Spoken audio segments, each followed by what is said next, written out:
আসসালামু আলাইকুম। কেমন আছেন আপনারা? অবশ্যই ভালো আছেন। আলহামদুলিল্লাহ আমিও ভালো আছি। আজকে শুক্রবার, খুব বেশি গরম। এই গরমের শুক্রবারে আজকে আমরা বেরিয়ে পড়েছিলাম একটি চা বাগানের উদ্দেশ্যে। সেই চা বাগানে আমরা যাই এবং পরবর্তীতে আমরা কিছু নৌকা ভ্রমণ করি। আজকে আপনারা দেখতে পারবেন এই সমস্ত জিনিস। এই যে আমরা একসাথে বের হয়েছি সিএনজি যুগে 4 জন। আমরা এখন যাব একটি চার বাগানে। এই চার বাগানে সচরাচর মানুষ যায় না, আমরা আজকে গিয়েছিলাম। এই চার বাগানটি লাকাতুরার ন্যাশনাল টি গার্ডেন। এই ন্যাশনাল টি গার্ডেনে আমরা গিয়েছিলাম, ওইখানে চা পাতার ফ্যাক্টরি দেখেছি।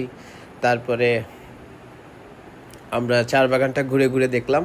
এখানে রাবার উৎপাদন হয় এবং চা পাতা উৎপাদন হয়। এটা এটা 1875 সালে নির্মিত একটি ফ্যাক্টরি। এখানে চা পাতা তৈরি করা হয়। চা পাতা মানে চা পাতা আমরা যে খাই, যে চা পাতা, সেই চা পাতাটা তৈরি করা হয় এখান থেকে। সিলেট মানে দুইটি পাতা একটি কুড়ির দেশ, হ্যাঁ, পিরাউলিয়ার দেশ। তে এই মাটিতে অনেক মায়া আছে, এই মাটির মধ্যে অনেক শান্তির গন্ধ আছে, এই মাটির মধ্যে অনেক ভালোবাসা আছে। হ্যাঁ, যেহেতু পিরাউলিয়ার জায়গা, শান্তির জায়গা। আজকে ঘুরলাম, চা বাগানটা দেখতে অনেক সুন্দর ছিল, অনেক বড় একটি চা বাগান ছিল। অনেকখানি হাঁটলাম, তবে গরমের কারণে বেশ দূর পর্যন্ত আমরা যেতে পারিনি। এই চা বাগানে এই যে আপনারা এখন দেখতে পাচ্ছেন এই ফ্যাক্টরিটি, এই যে 1875 সালে নির্মিত চা পাতার একটি বাগান। এই যে রাবার ফ্যাক্টরির কিছু রাবার এখানের মধ্যে এই শুকানোর জন্য রাখা হয়েছে। আর চা বাগানটা ঘুরে ঘুরে দেখলাম, মজা মাস্তি করলাম, অনেক কিছু শিখা হলো। এই চা পাতার বাগানের মধ্যে এক তো ছায়া, ঠান্ডা, দ্বিতীয়ত হলো যে চা পাতার গ্রানে, ফ্যাক্টরিতে যখন চা পাতাটা প্রসেসিং করা হচ্ছিল তখন চা পাতার একটা গন্ধ আছে, যে গন্ধটা খুব সুবাসিত গ্রান, যেটা আমরা চা যখন জাল দেই, চুলার মধ্যে জাল দেওয়া হয়, তখন ফুটানো পানিতে চা পাতা ফেলার পরে যে কালার বের হওয়ার সময় যে গন্ধটা বের হয়, সেই গ্রানটা আমরা এখানে পেয়েছিলাম। তো এই যে দুইটা বাইক, এই যে বাইকটা গেল, এই বাইকগুলা এত অনিয়ন্ত্রিতভাবে চালাচ্ছিলেন ওনারা যে এই জায়গাটাতে খুব বেশি অ্যাক্সিডেন্ট হয়। সিলেটে অনেক মানুষ, এই হুন্ডা রাইডাররা এখানে মারা গিয়েছেন। তারপরেও এখানে মানুষ সতর্ক হয় না, খুব বেপরোয়াভাবে এখানে হুন্ডা চালানো হয়। তো এই মাত্রই আপনারা দেখতে পেয়েছেন যে হুন্ডাটা কিভাবে গিয়েছে। এই সিলেটের এই জায়গাটা হলো আপনার Sylhet cadet school and college. হ্যাঁ, এটা সিলেট ক্যাডেট কলেজ। তো এখানে ভালো মানের শিক্ষা গ্রহণ করা যায়। এখানে অ্যাপ্লাই করতে সম্ভবত ক্লাস 7 থেকে এখানে ভর্তি হতে হয়। এরিয়াটা খুব সুন্দর, শান্তিপ্রিয় একটা এরিয়া। এই যে আমরা এখন চলে এসেছি, যদি আপনারা বলতে পারেন, মনে হয় না আপনারা বলতে পারবেন, আমি বলে দিই। এই জায়গাটার নাম 22 টিলা। এটা এয়ারপোর্টের রানওয়ের সামনের দিকটায় অবস্থিত। এইখানে খুব সুন্দর একটা এরিয়া, পানি হয় এটা কোনো নদী নয়, এটা একটা বিলের মতো, অনেক বড়।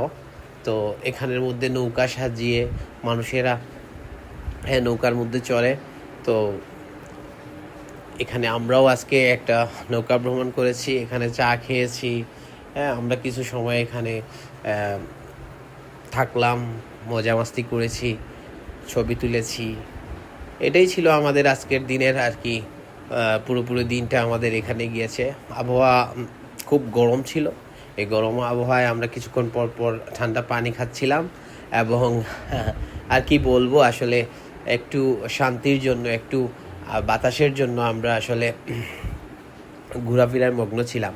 তো এই যে আমার সাথে যারা আছেন, আমার মলগর ভাই, রমজান ভাই, সিরাজ ভাই, বন্ধু ভাই, সবাই মিলে আমরা গিয়েছিলাম 4 জন। তো একটা নৌকা আমরা ভাড়া করি, নৌকাটার মধ্যে সাইডে আপনার ফুলের মতো এই কাগজের ফুল লাগানো ছিল। তো দেখতে মনে হয়েছিল যে গ্রামের বাড়িতে বিয়ে বিয়ে করতে যে জামাইদেরকে নিয়ে যাওয়া হয় সেরকম একটা অবস্থা আর কি। তো আমার ময়ূরগড় ভাইয়ের আবার বিয়ে হয় নাই, তো আমরা আবার ওকে নিয়ে একটু ফান করেছিলাম যে আজকে তোমার শ্বশুর বাড়ি যাওয়া হচ্ছে। হ্যাঁ, নৌকাটা তেমনই ছিল, পাশে আবার ছাতা ছিল যদি বৃষ্টি আসে। তো এরকম একটা অবস্থা আর কি। খুব ভালো লেগেছে, আমরা অনেক ঘোরাফেরা করেছি এই জায়গাটা। আপনারা যদি কেউ সিলেটের বাইরে থেকে আসতে চান তাহলে এটা একবারে সহজ একটা পথ হলো সিলেটের আম্বরখানা থেকে অথবা সিলেটের যে কোনো প্রান্ত থেকে আপনার এয়ারপোর্ট বললে এয়ারপোর্ট থেকে আপনারা 22 টিলা এই জায়গাটা আসলে ঘুরে আসতে পারেন। এই জায়গাটা অনেক সুন্দর করে এখন নৌকা ভ্রমণ করা যায় এবং এই জায়গাটা অনেক সেফটি, কোনো অসুবিধা হয় না, আজ পর্যন্ত দেখা যায় না এখানে অসুবিধা হতে। দুই একটা তো আপনার ঘটনা ঘটে, তবে তবে জায়গাটা সেফটি, মোটামুটি অনেকটা সেফটি জায়গা। কিছু কিছু মহিলাদেরকেও আমরা দেখেছি এখানে গিয়েছেন, বেশিরভাগ ছেলেরাই এখানে যায়, তবে মেয়েরাও দেখেছি, মহিলা বা মেয়ে দেখেছি এখানে গিয়েছে। তো আজকের এই বিকালটা আসলে অনেক সুন্দরভাবে আমরা কাটালাম। এই যে সিলেট আন্তর্জাতিক বিমানবন্দর, উসমানী আন্তর্জাতিক বিমানবন্দর, এই দিকটাতেও আমরা গিয়েছিলাম, পুরোটা আপনাদেরকে দেখাচ্ছি।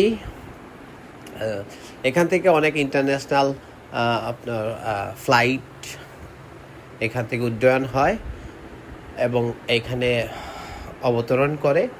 তো এই বিকালটাতে সামান্য পরিমাণে একটু বৃষ্টি হয়েছিল, তাই একটু রাস্তায় পানি দেখা যাচ্ছে, সামান্য একটু বৃষ্টি হয়েছে, একবারে কম, অল্প পরিমাণের।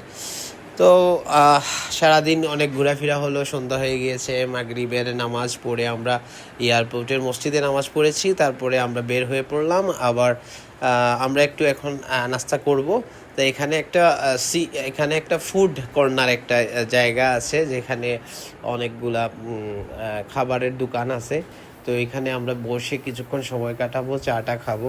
তো আমরা ওইদিকেই রওনা হয়েছি, আর অল্প কিছুক্ষণের মধ্যে ভিডিওটা শেষ হয়ে যাবে। আপনারা মনোযোগ সহকারে এতক্ষণ পর্যন্ত আমার বকবকানি শোনার কারণে আপনাদের সবাইকে ধন্যবাদ।